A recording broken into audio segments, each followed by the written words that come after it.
네, 안녕하세요. 반갑습니다. 순식간 여러 그대에게 이정열입니다. 자, 오늘 2월 3일 현재 시간 9시 30분을 지나고 있습니다. 오늘 조금 영상 촬영이 좀 개인적인 사정이 있어서 좀 늦어지게 됐습니다. 일단 사과 말씀드리고요. 두산 퓨어셀 코드번호 36260. 브리핑을 좀 드리도록 하면 오늘 일단 주가가 좀 반등의 불씨를 좀 살려줬습니다. 4만 원대를 이탈하는 게 상상하기 좀 힘들다라고 말씀을 드렸는데 역시나 시장이 굉장히 우려감들이 확대가 되면서 주가도 피치 못하게 하락을 하는 모습들을 좀 이어갔었고 오늘은 그래도 다행스럽게도 어제 전일 1월 28일 아래꼬리에 좀 말아 올리는 모습들을 좀 보여주다가 반등하는 모습들을 좀 보여줬어요. 근데 아직까지 확실하게 명확한 주가 반등이다, 추세적인 상승이다 라고 보기에는 좀 어렵긴 합니다. 대신에 이런 부분들이 좀 몇 거래일이 지나면은 방향성이 완전히 확인이 되겠죠. 물론 오늘 외국인이라든가 기관, 보험, 연기금에서 다시 좀 매수하는 모습들을 좀 보여줬다라고 할 수가 있는 상황들이고 코스피 지수, 코스닥 지수가 반등하는 모습들을 좀 보여줬고 대부분의 종목들이 좀 상승했던 것들을 보면은 시장성 요인들로서 좀 안도 매수세가 좀 들어왔구나. 외국인이나 기관이랑 적극적인 매수세보다는 시장이 반등을 하면서 거품이 좀 많이 빠졌고 거품이 많이 빠져서 주가가 좀 저렴해져 있는 그런 상태에서의 반발 매수세, 기술적인 반등이라고 할 수가 있겠죠. 그런 상황들로 진행이 되고 있는데 지금 제가 시장에 대한 부분들을 좀 말씀을 드리자라고 하면 패드 같은 경우에서 통화 정책에 안도를 하기에는 좀 무리가 있습니다. 뭐랄까 한 차례 금리 인상을 한다라고 하면 0.25%를 보통 평균적으로 좀 올리잖아요. 근데 시장에서 0.50%를 올릴 수도 있겠다. 바벨 포인트 50 바벨 50 바벨 포인트를 올리겠다. 금리를. 이게 한 차례가 0.25%였는데 이 50 바벨 포인트를 올리면 50%를 올리면은 두 차례 한 차례 0.25를 두 번 올린 효과가 있잖아요. 그러니까 그냥 딱 때릴 줄 알았는데 엄청 세게 때리는 거죠. 한 번에.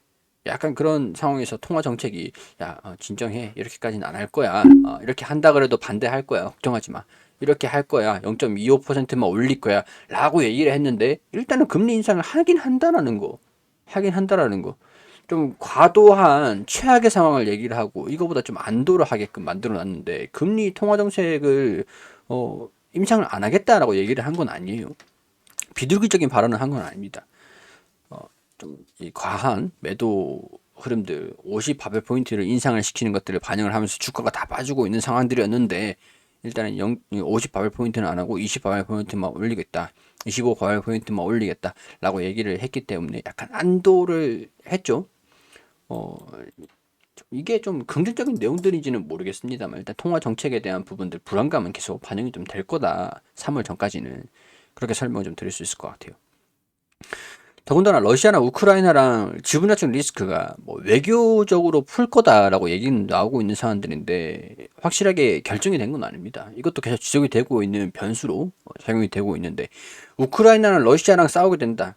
그러면 이게 비단 얘네 둘만의 문제가 아니게 된 거죠. 우크라이나 진영들을 보면 그리고 뭐 크림반도 있죠. 러시아에서 요구를 하고 있는 게 또 이제 상대방 진영을 보면은 가스가 에너지를 유입하고 있는 유럽 나토 그리고 여기에 미국까지 진영이 이렇게 되는 거예요. 그럼 중국까지 확전이 되죠. 2차 세계대전 이후에 최대 무력 침들이 될 수 있다라는 그 걱정들.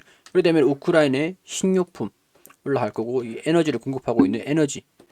그럼 결국에는 물가 상승으로 처리할 거고 경기 부진, 경기가 부진을 하는 것들, 경기 회복에 대한 우려감들. 더군다나 확진자가 최대치를 기록하고 있다.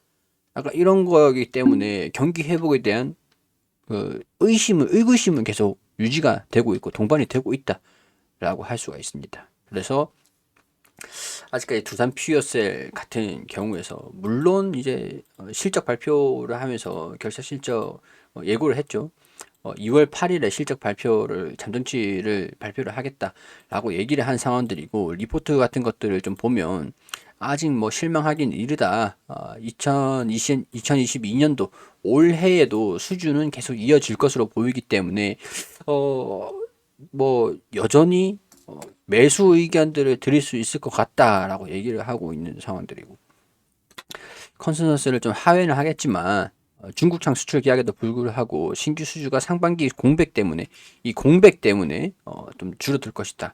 근데 이제 4분기 집중된 수주 중 일부를 조기 인식할 수 있을 것이라는 기대가 좀 무산이 됐기 때문에 좀 하겠지만 뭐 이게 수소 의무화 제도 청정 수소 발전 의무화 제도 이게 2022년도에는 300메가와트 이상을 창출할 수 있기 때문에 그러니까 수주가 계속 들어오긴 할 거다.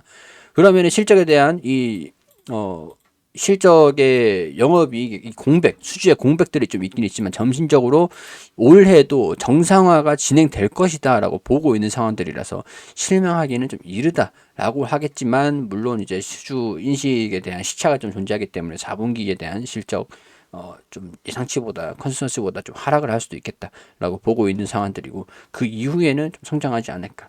계속 지금 이렇게 진행이 되고 있는 상황들을 2분기, 3분기도 마찬가지로. 자, 이거는 1월 17일에 나온 리포트입니다.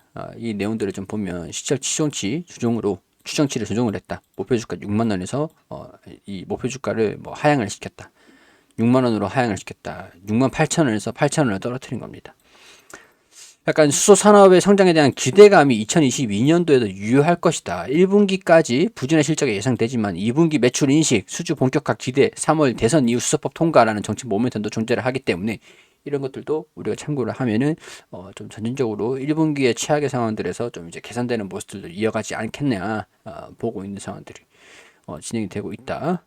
4분기 수주 후에 빠른 매출 인식을 기대를 했던 100메가와트 규모 프로젝트가 12월 23일에서 수주가 이루어지면서 좀 연기가 됐다. 1분기 이후로. 그렇게 되면 이런 것들이 좀 이연이 됐기 때문에 1분기 이후로 실적이 좀 반영될 수 있을지 수주 물량의 조기 납품을 통해서 2분기 이후 본격적인 외형 성장을 시작할 것이냐 수소법 도입이 늦춰지면서 발주 공백기를 우려를 가지고 있는 상황들이긴 하겠지만은 이 비율이 수소법 수소 의무 발전 사용 이 비율이 좀 증가가 되기 때문에 상반기 내에 발주가 계속 들어와 주긴 할 것 같다. 300메가와트까지. 근데 여기에서 공급 의향서에 주기 공급사로 동사가 명시된 발전소들의 규모가 500메가와트 이상으로 판단이 되기 때문에 착공일이 연내인 것을 감안하며 올해 최소 200메가와트에서 300메가와트 이상의 수주를 기대를 해볼 수도 있지 않겠느냐.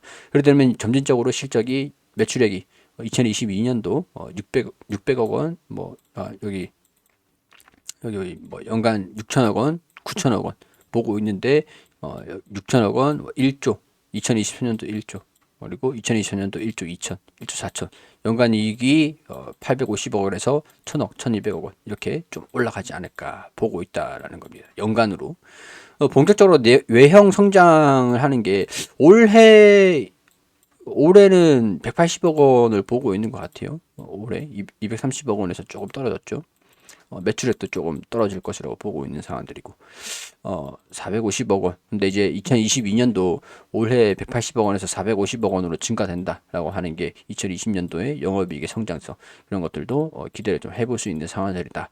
그러니까 1분기까지는 조금 힘들 수도 있을 것 같다. 근데 4분기 실적을 지금 하고 있는 상황들이죠. 그러니까 2분기부터 올해부터 수주가 좀 들어와 주는 것들이 계속 공시가 나와준다라고 한다면 이런 우려감들 그리고 3월 이후에 정치적인 모멘텀들 같이 합쳐지면서 개선되는 모습들을 보여줄 수 있지 않겠느냐. 근데 4분기 실적 발표하기 직전 2월 8일이죠. 2월 8일까지는 좀 우행보하는 움직임들을 예상을 좀 해볼 수 있지 않을까.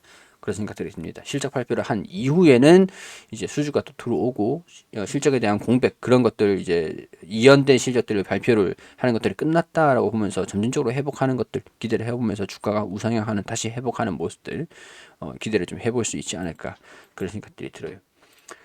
자, 이런 것들 참고를 하셔가지고 리포트에 대한 내용들이고 개인적인 의견들을 좀 곁들여가지고 시장에 대한 부분들 설명을 드린 것들이니까 참고하셔가지고 보시면 좋을 것 같습니다.